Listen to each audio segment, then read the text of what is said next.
This morning, we are going to take a look at Psalm 23 again, and we're going to look at specifically verse 5, the beginning of it. It is an interesting verse in how the English is translated, because I think at times there's a word in there that we get hung up on, a word called table. And sometimes we lose sight of what the real meaning here is, and we're going to talk about that this morning. But just to kind of help you to see and understand what David is trying to get across and what he's helping us to see as he's taking us on this journey, the journey that a sheep would take with a shepherd. And he begins to share about his own personal experience with his own sheep when he was a shepherd boy, and how he was leading and guiding and caring for them. And then he takes that imagery and he applies that to God and his children, and we're his sheep. But as he makes this journey, let's read verse 1. The Lord is my shepherd, I shall not want. He makes me lie down in green pastures. He leads me beside the still waters. He restores my soul. He leads me in paths of righteousness for his name's sake. Yea, though I walk through the valley of the shadow of death, I will fear no evil, for you are with me. Your rod and your staff, they comfort me. You prepare a table before me in the presence of mine enemies. I want you to get the picture here.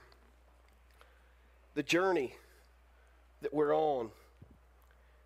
We are now looking at our shepherd, and the shepherd is beginning to lead us out from the range, and we sense that he's wanting us to follow him. So then we all begin to follow him, and we're all gathering, and we're all finding our way, and maybe kind of running out of room in certain places along the journey, and maybe we're pushing a little bit, and maybe we fall.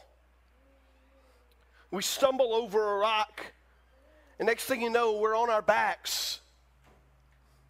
But the good shepherd comes along, he sees and he hears us in our heartache and all that we're enduring, and he comes to us and he picks us up, sets us right again, so that we can again follow him.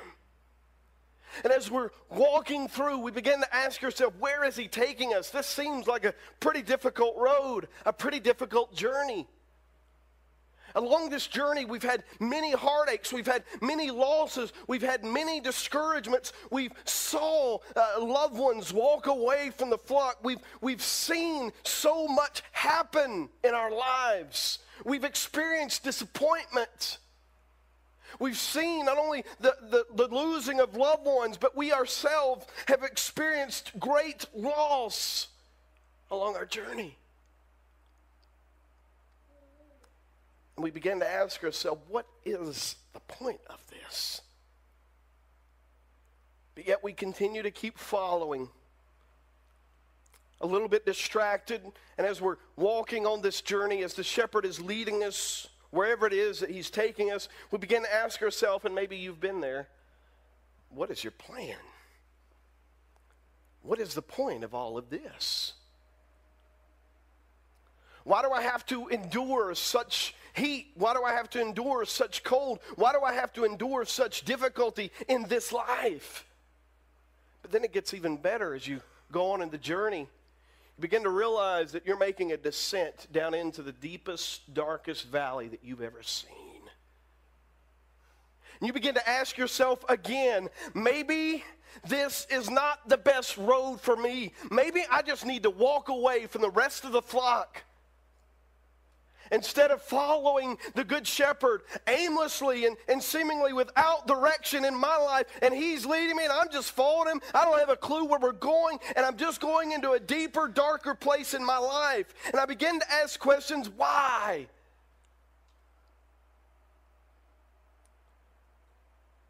For some reason you decide that you're going to follow even into the valley, but then you begin to notice a little bit over to your right, you see some predators that just can't wait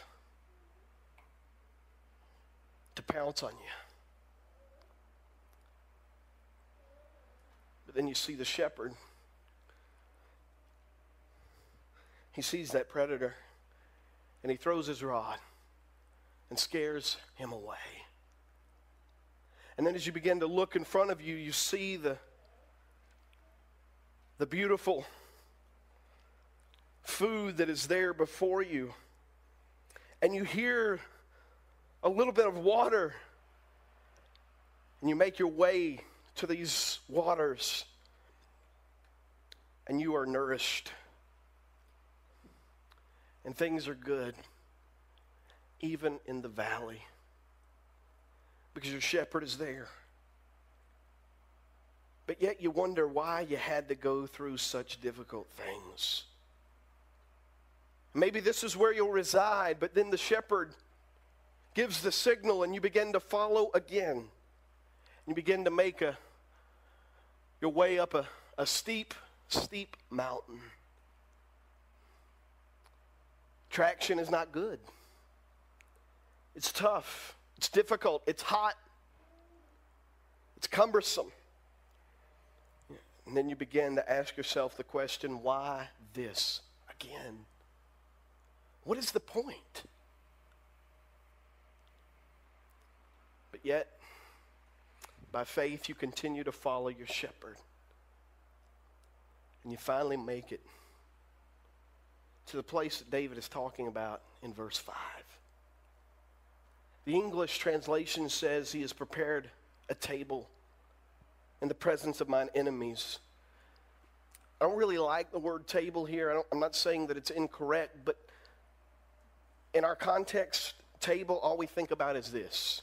We think about something with fried chicken and mashed potatoes and gravy and all that stuff on it, don't we? But it's so much more than that. And I want us to kind of just pick verse 5, the first part of it, apart this morning. And there's some key words that I want us to not miss. But we're going to do it in reverse. And what I want us to think about as sheep, the journey that it took for us to get to the tableland. David is writing this, and this experience in verse 5 is one of the greatest experiences for a sheep in their entire lives. When they finally make it through the valley and up the mountain, and there they are at the pinnacle of their lives. Things are good. But I want you to notice what the sheep had to endure to get there. They had to endure the fact that they didn't know where they were going. They just had to trust the shepherd. And some of them along the way to get to that place, they stumbled and they fell. And sometimes they saw their other sheep in the flock pass away. On the journey, there was great heartache and loss. And then, if that wasn't enough, they had to go through the deepest and darkest time in their life to get to that place. Some of you here this morning, and I want you to hear this, some of you think that your life has been nothing more than loss after loss, defeat after defeat, discouragement after discouragement. There is a reason. God has a plan and purpose for all of it. And it's not for you and I to figure all of it out. It's for us just to trust the shepherd wherever it is that he's leading us. Because there is a mountaintop. There is a tableland that is being prepared for us. But we have to trust the shepherd enough and to realize that his heart and his desire is for us to be all that we can be for his glory. So as you think about your life, I wish we had time this morning just to go around the room and share your heartaches. And that way we could all weep and cry together. But you know what? Each one of us have heartaches that we wouldn't share with anybody. Each one of us have loss and experiences and discouragements that we wouldn't share in a place like this. But here's what I want you to realize. God has a plan and purpose for all that. But what we do sometimes is this: we get so caught up in the moment that we allow the discouragement to dictate where it is that we're not going to go. And what I mean by that is this: well, things are bad, and then we become like Eeyore, don't we? You know Eeyore, right? Kyle does. You know Eeyore, right? He's Mr. Positivity, right? Oh, well, if the sun's shining outside, Eeyore will be like, it's going to rain sometime. I don't have a tail, you know, kind of thing. Things horrible. It's discouraging. That's how we are sometimes as followers of God, aren't we? We get so caught up in the moments and in the discouragement and the difficulty and the valleys of our lives that we forget that God never really intended for us to stay in that moment. That God just wants to use that moment to push us on, forward to the mountaintop. And what we have to realize as his followers is this: those difficulties and those discouragements he wants to use to get me where it is he wants me to go. And we can't allow those things, those difficulties in our lives, to keep us from experiencing the mountaintop. If anything, if we're in a valley in our life or a discouragement or a difficulty, it should encourage us to realize that there is something better around the corner. Does that make sense? Let's look at verse 5. Y'all with me? Okay, let's try that again. Are y'all with me? Yes? All right. Verse 5. You prepare a table before me in the presence of mine enemies. Let's take that word table, and we're going to look at, there's three words we're going to look at. You may want to underline these. Number one is prepare, but we're actually going to look at it third. I know that doesn't make a whole lot of sense, but number one is prepare, but we're going to look at it last, okay? Number two, we're going to look at table. And number three, in the presence of my enemies, that phrase. And what I want us to look at first is that word table. Table. The actual word there is a word that shepherds would use. It's a word, it's mesa, or it's M-E-S-A. And really, it's a word that we need to understand. It's not this, but it is similar to this. Does that make any sense? No, not really. All right, hang with me. Here's what it is, and here's what would happen. The shepherd would take his sheep on this journey through the valley, through the difficulties. Here he is during the summer. It is the heat of the summer now, and they're making their way up to the mountain around that journey. They finally get to the top, and there it is. There is a green pasture. There is the water spring that is there. Everything that a sheep needs to survive and thrive is there. And that's what the shepherd would do. He would take his sheep on that journey to get to that place. And it's what we would refer to now as the table. What the English versions translate that as is a table. It is the best of everything. The shepherd has done this. The shepherd has prepared this, which we'll get to in just a moment. Can you imagine as a sheep what this must have been like? Have you ever seen your kids where, I don't know if this is a good illustration or not, but we'll use it. You ever seen a kid that, this may be not relevant in our culture, but let me just share a story in Honduras.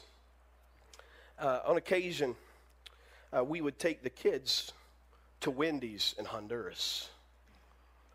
Now, big deal. Woo! Well, Wendy's actually has a playground in Honduras. So we're getting gypped in America, but that's a whole nother story. Their food's better in Honduras, too, at the fast food restaurants. Explain that to me. I don't know. But anyway, but you see those kids. You're taking them from the orphanage, and you're saying, order whatever it is you want to order. Go into the playground and play. Man, you talk about faces of excitement. Why? Because they've been living in this place and they've been struggling. They've been eating rice and beans and some vegetables and stuff. And then they see the Americans come in, and they see the Americans eating, chicken and rice and beans and vegetables and chips. And they keep seeing the people come in and bring more to the Americans. And they're sitting here looking at this saying, boy, I wish I could have some of that. Then finally, when you take them to Wendy's and you say, you know what, guys, you're going to have a burger, you're going to have fries, and you're going to have an ice cream cone if you want it. And then to top it all off, you're going to be able to go out to the playground and play on these slides and do whatever it is you want to do. You talk about their faces. There is a lighting up of their eyes, and there's an excitement because they don't do this. This is something different for them. This is something that they had dreamed of. Well, the sheep, just for our purposes, in this story, it is like that for a sheep. They look at other folks, or they look at other sheep, and they see what the other sheep are eating, what the other sheep are doing, and other flocks, and so forth. And they look at themselves, and they say, well, we haven't experienced that. And then finally, when they get to the mountaintop, they're experiencing what they had always dreamed of. And then they begin to look back at their journey, and they say, you know what? The journey was worth it. And can I share just a tidbit of truth with you this morning? The journey is always worth it. Always. Looking back on my life, and I wish I had time to share about the heartaches and the burdens that I've experienced in my short life, and none of it is compared to what you have been through. I know that. But I look at my life, and I see the process and the plan that God has orchestrated in my life. And be honest with you, there were some extremely painful days. Days of stress, days of sorrow, days of heartache. But looking back on it, I began to realize, I don't understand it all, but I began to realize that when I trust God, the journey and the process is always, always, always worth it. Always. So if you're here this morning and you're wondering, what is the purpose? What is the reason for this difficulty, this struggle? I want to share with you, I don't know, but I promise you, it is worth it. Whatever you're enduring, whatever it is you're going through, it's worth it. Just follow the shepherd. So, the sheep get to the mountaintop. They begin to graze. You know what? Sheep, we've already talked about this, but they're not the brightest. They're just not. So they just fly into it. They see the pasture, they see the water, they are just into it. They're not looking around, they're not even thinking about what's happening. They just see the table that has been prepared. Man, things are good. This is grass, it has no weeds. This is good stuff. This is what I've always dreamed of. So they just put their head down and they just start eating. They get thirsty, guess what? They go get some water. Man, this is the life. Things are good. The sun is shining. Life is good. But what they don't realize is the second, or the last part of that verse, the second thing we're going to look at this morning, is where it says, he prepares a table in the presence of mine enemies. The sheep are so caught up in how good life is, they don't realize that there is an enemy that is seeking to devour them. Why? Because they're so caught up in the good life, experiencing the green pasture and the water and all that stuff that has been provided for them, that they don't even realize that there is an enemy out there seeking to attack and devour them. But here's the key. The shepherd knows that. And the shepherd is always keeping his eyes out for the enemy. There's another take that we can take on this is this.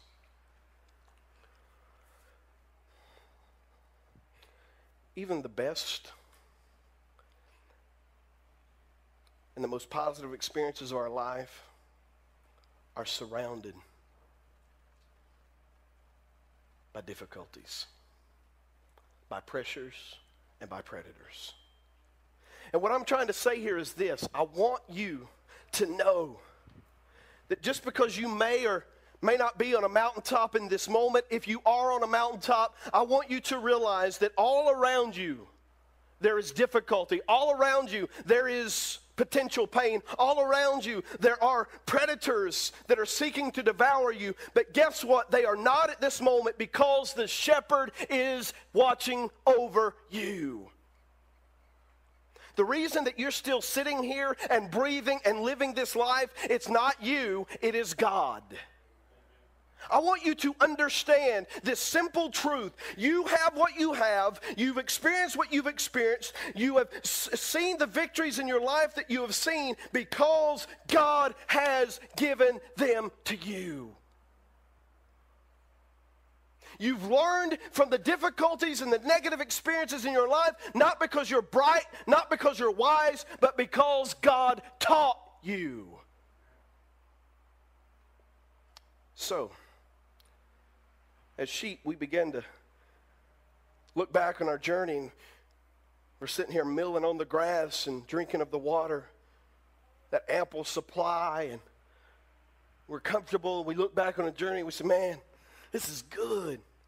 Think about all that we endured, all that we sacrificed, all that we suffered, all the heartache, all the sleepless nights that we endured to get to this place. Boy, we've done good. But we do not realize that it is God that has prepared the table. That it is God that has led us through the journey. That it is God that went before us and prepared everything for us. What you need to realize about the shepherd-sheep relationship is this. The shepherd would always go before his sheep and prepare the area that he was going to lead his sheep into. And what that simply means is, if you look at this verse, he says he prepared a table in the presence of my enemies. Here's what I want you to realize. The shepherd always went before the sheep and he prepared that grass. What he had to do is he went and pulled weeds before his sheep even got there.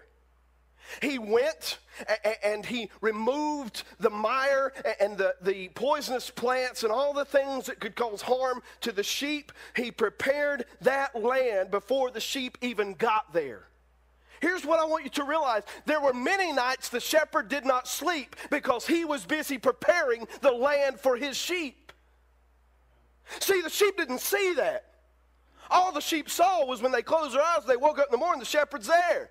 But they don't realize that the shepherd's always working, preparing the next land, preparing the path and the journey. See, sometimes as sheep, we get so caught up in what we've done, and the victories that we've won, and the defeats that we've made it through, and we'll say things like this. I've said this before.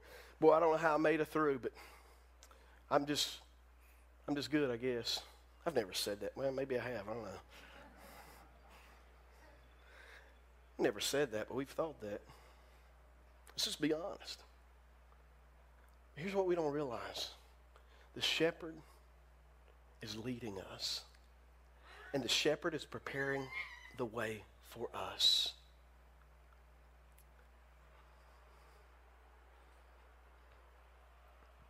The shepherd was willing to lose sleep for his sheep. The shepherd was willing to get his hands dirty for his sheep. For what? So that they would know that he cares deeply for them. But here's the problem. Here's the problem. Y'all look asleep. I know it's hot in here. Look, I'm sweating more than anybody in here, okay? And I'm awake. And I know what you're saying. It's because you won't stop talking. I know. Just to keep y'all awake, here's what I want you to do. Ask me, what's the problem? Can you ask me that? 1, 2, 3. What's the problem? I like that, Jennifer. She added Barry to that. What's the problem, Barry? Here's the problem. As sheep, sometimes we take credit for things that the shepherd has done. In fact, really, without the shepherd, the sheep will die.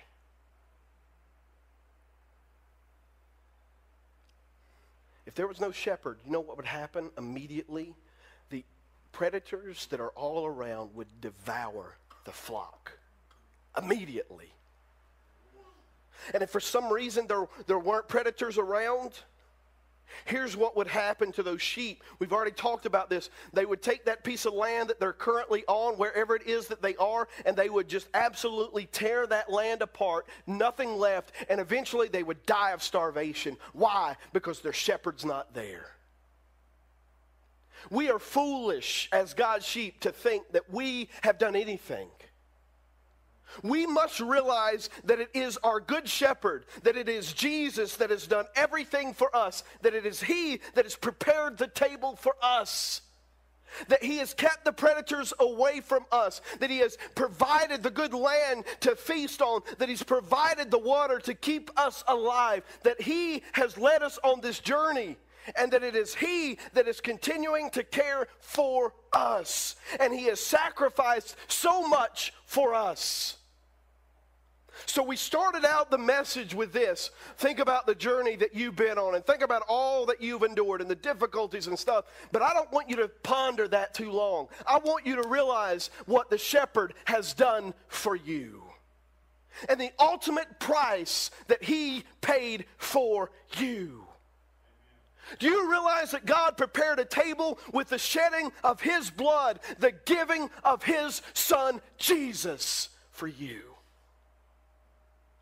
You could sit here and say that you've been a good person, that you've done good things, that you're a good church member, that you tithe, you do whatever, blah, blah, blah. Baloney, you're wasting your time. The only thing that you need to ponder is this, that God has prepared the table for you through his son Jesus. We should be grateful.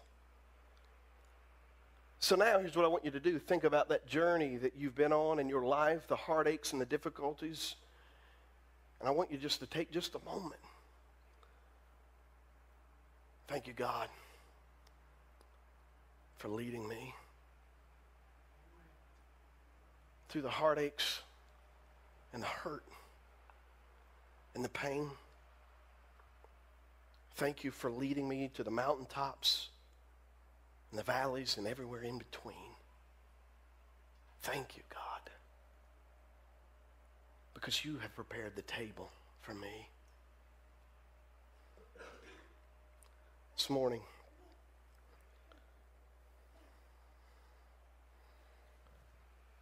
I want us to think for just a few moments longer about what God, our good shepherd, has done for us. Do you realize that God sent his son to this earth to live the perfect life,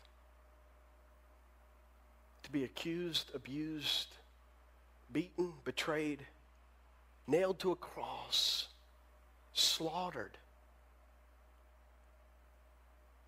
so that the predators would be kept away from your soul, so that your sin would be forgiven,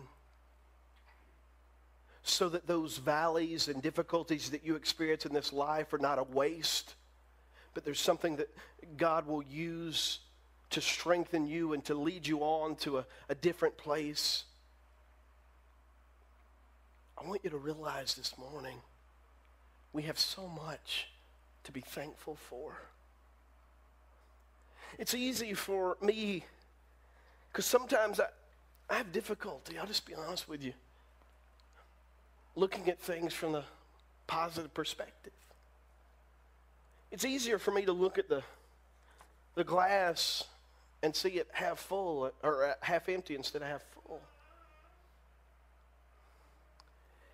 It's easier for me to experience pain and think about it being the worst pain that I've ever experienced, instead of realizing that I'm thanking God that I can feel pain.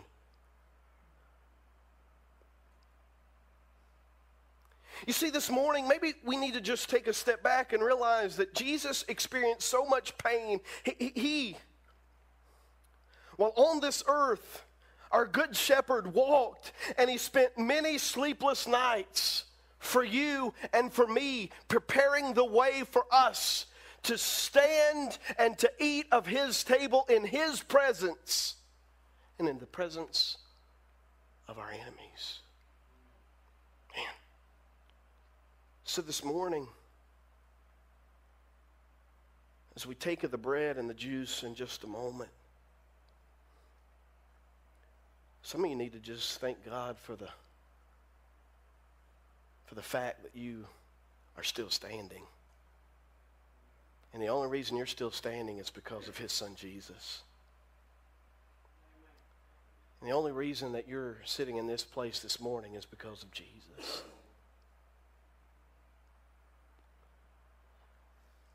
Maybe your difficulties and your issues in your life right now are clouding your mind.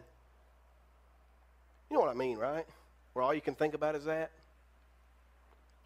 This morning, God wants you to clear your mind and your heart so that you can realize those difficulties are nothing when you realize the Good Shepherd has already prepared the table for you. Just trust in him. Let's stand this morning. I'm going to ask the band as they come.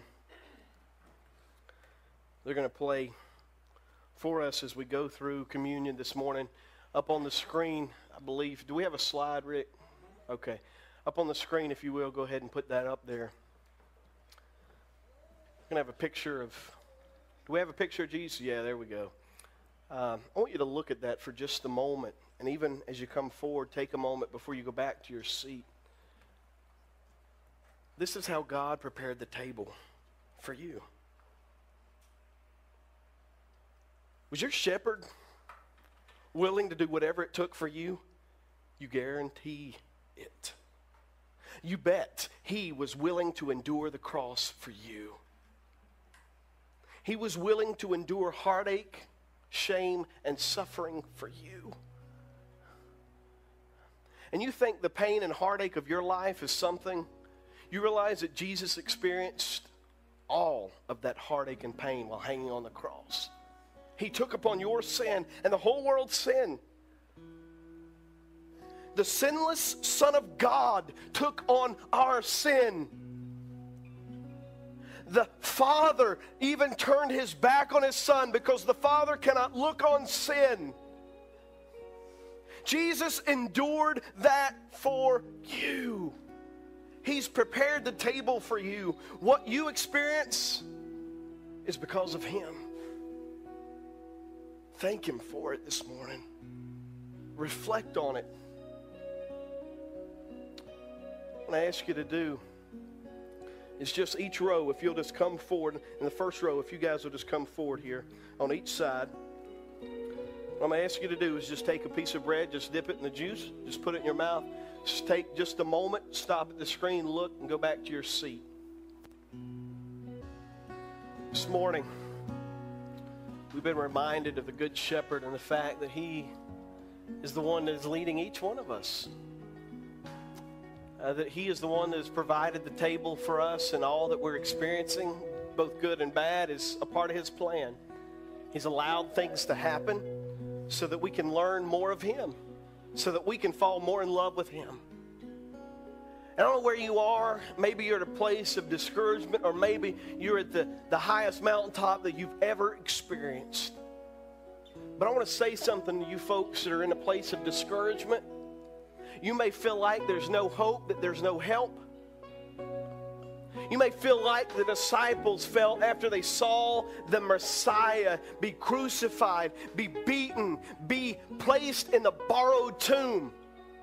But here's the good news. As I was sitting here thinking, John chapter 20, verse 1 says, now on the first day of the week, it was the third day after his death, the disciples, discouraged as all get out, asking themselves the question, what's next? Where are we going to go? We're going to have to run for our lives because the enemy is too great. The government's going to kill us. They know that we're friends of Jesus and he's been crucified. They'll do whatever it takes. Here's what happens. The first day of the week, Mary Magdalene went to the tomb early while it was still dark and saw that the stone had been taken away from the tomb. And then she ran and came to Simon Peter and to the others whom Jesus loved and said to them, "They have taken him away," or taken away the Lord out of the tomb, and we do not know where they have laid him.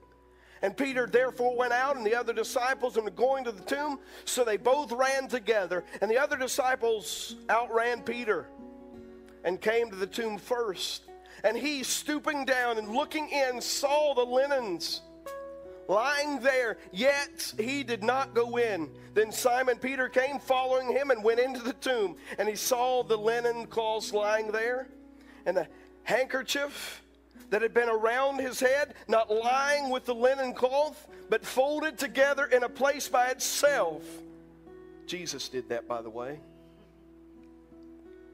Then the other disciple who came to the tomb first went in also, and he saw and believed, for as yet they did not know the scriptures, that he must rise again from the dead. Then the disciples went again to their own houses. Then it continues without reading all of it, but verse 11 continues. Mary's weeping, and she's sitting there looking, and she sees Jesus, the risen Lord. What I'm getting at, folks, here is this. We have such a good shepherd that he's not only prepared the table for us and say, go and eat of it, he is continuing to prepare the table for us each and every day. In those times of discouragement and difficulty in our life, they're only but a moment. Hang in there, because there is a day coming when the day will once again be bright. Because Jesus is not dead, he is alive. He's alive. Folks, I wish there was some way that we could wear an empty tune around our necks instead of the cross sometimes. Because you realize without the resurrection, the cross is nothing more than just a symbol of torture and death. The empty tomb gives us hope. The empty tomb gives us the reality and the ability to apply Psalm 23 in such a way that it gives us hope and help. I know some of you, as more is coming out about this story, some of you that keep up with football, you know the name Junior Seau. And those of you that haven't kept up with football, if you've been watching the news at all, he's been on the news. Last I heard that they're going to rule it a suicide. A man had been at the top of his game for 20 years, one of the best football players ever. Came to a place of discouragement and difficulty. Much debate, was it the concussions, whatever. But folks, you cannot deny the fact that he was in a place that was dark, that was painful, and he allowed his circumstances to get the best of him. He allowed his circumstances to cause him to give up. Folks, if you know Jesus is your Savior, you don't have to give up. There's help for you. And realize that just as Jesus was resurrected from the grave, which gives us all hope for eternity, because Jesus was resurrected from the grave, the scriptures tells us that 40 days later, he ascended to the right hand of the Father, and the scripture says that he is now interceding for his people. So you don't have to allow your circumstances to get the best of you any longer. You have hope in Jesus Christ. He is interceding for you. He knows your heartache. He knows your difficulty. He knows your pain. He's experienced it all while he was here on this earth. Don't let your circumstances dictate what it is that you do. Let your shepherd lead you through the valleys, through the difficulties, so that you can experience the mountaintop experiences. Darkness comes before the morning. Moonlight points us to the sun. I want you to realize hope we have because of our shepherd. Hope we have because of Jesus. Father, we thank you for your love for us. We thank you for the hope and the help that you give each one of us. And Lord, I pray especially in this moment, if there is one that is discouraged, that's in that deep, dark pit or valley, God, I pray that you would help them to realize that this is just a part of the journey. It's not the end. And that with you there is always hope and always help. Lord, may they not give in to their circumstances. May they not quit. May they keep pressing on and following you. Lord, I pray that even as we leave this place, no doubt there'll be difficulties that will come our way, maybe even this day. Remind us of the truth. As our shepherd, you're leading us. And you're leading us through the journey and through the valleys and through the mountains of our lives because you have a plan and you have a purpose and a destination for each one of us for your glory. Lord, help our suffering not to be in vain. May it bring glory to you. Lord, may our victories not be wasted on us. May they bring glory to you. May our struggles not cause us to stumble, but may they be instruments that you use to push us forward in our walk with you so that you would receive the glory. You paid the price for us. May we be willing to pay the price for you. Lord, thank you for